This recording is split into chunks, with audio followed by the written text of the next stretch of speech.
সন্তান ভালো কিছু করলে বাবার হয়, আর খারাপ কিছু করলে মায়ের।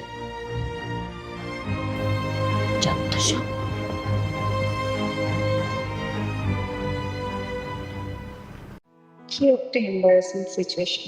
কথা নেই বার্তা নেই, প্রথমেই বিয়ের কথা বলবো। উফ, কি যে অদ্ভুত। আমি বুঝি না জবাদের ব্যাপারে আমার ফ্যামিলি আমাকে কেন কখনো কোনো কিছু জানায় না। না বাবা বলে, না মা বলে, রোদেলা মেঘলা কেউ আমাকে কোনো কিছু জানায় না। ছোটবেলায় যাকে কোনো টিচার হিসেবেই মানতাম না, সবসময় তুমি করে বলতাম। এতদিন পর ফিরে এসে তাকে বিয়ে করার সিদ্ধান্ত নিয়েছি।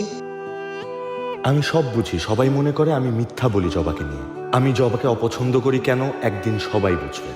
এই বাড়িটা যেদিন হাতছাড়া হবে তখন চিৎকার করে কাঁদলেও হবে না, কারণ জবা চায় এই বাড়ির মালিক হতে। এখন তাকে কি আমি তুমি করে বলবো, তা আপনি করে বলবো? কিছু বুঝছি না কি করবো। আর কি অদ্ভুত, রুদ্রর তো এতদিনই বিয়ে করার কথা, সংসার হওয়ার কথা, সাংসারিক একটা লোক হওয়ার কথা। এতদিনও সে বিয়ে করেনি, এটা কিভাবে সম্ভব? বিয়ে করতে এসেছে, এটা ওর একটা চালাকি। ও আমাদের বাড়ি দখল করবে, ওর জামাইকে নিয়ে ঘর জামাই বানাবে, ধীরে ধীরে পুরো বাড়িটা গিলে খাবে। কিন্তু আমি একটা জিনিস বুঝছি, রুদ্র কি বিয়ে করতে চাইবে এখন? ও যদি না চায় তখন কি হবে? আমার বাবা তো সহজ সরল, কিছু বুঝবে না।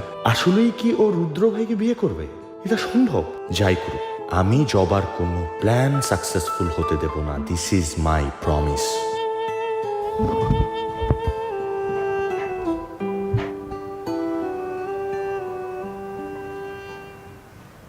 না না, মায়ের চেয়ে মাসির দরদ বেশি হয়ে গেল না।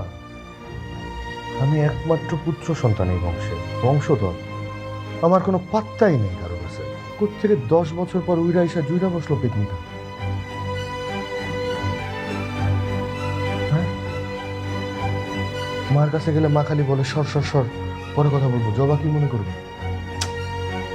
না না না, মুডটাই অফ হয়ে গেল। কোনো বন্ধু বান্ধব আসতে পারতেছে না, আমি বাইরে বেরোতে পারতেছি না।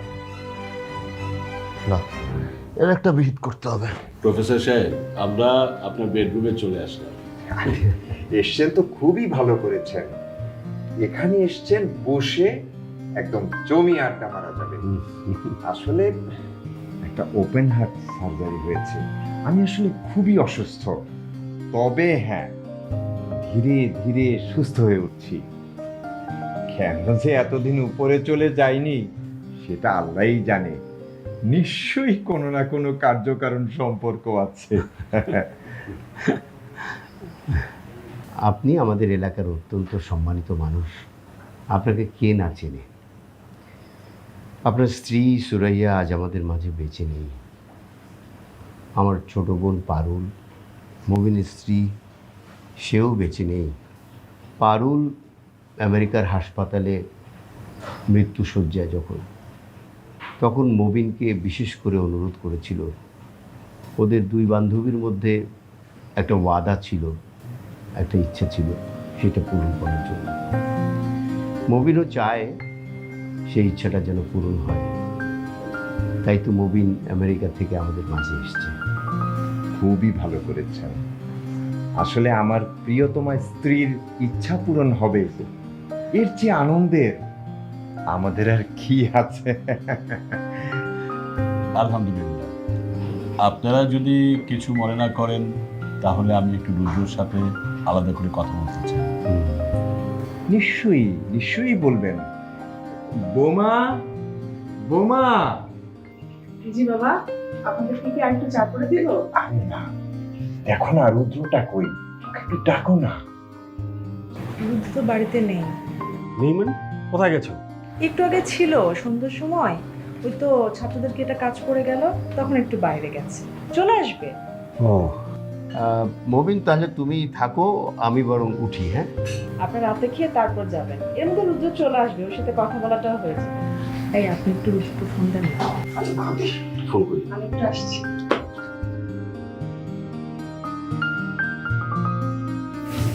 হ্যালো।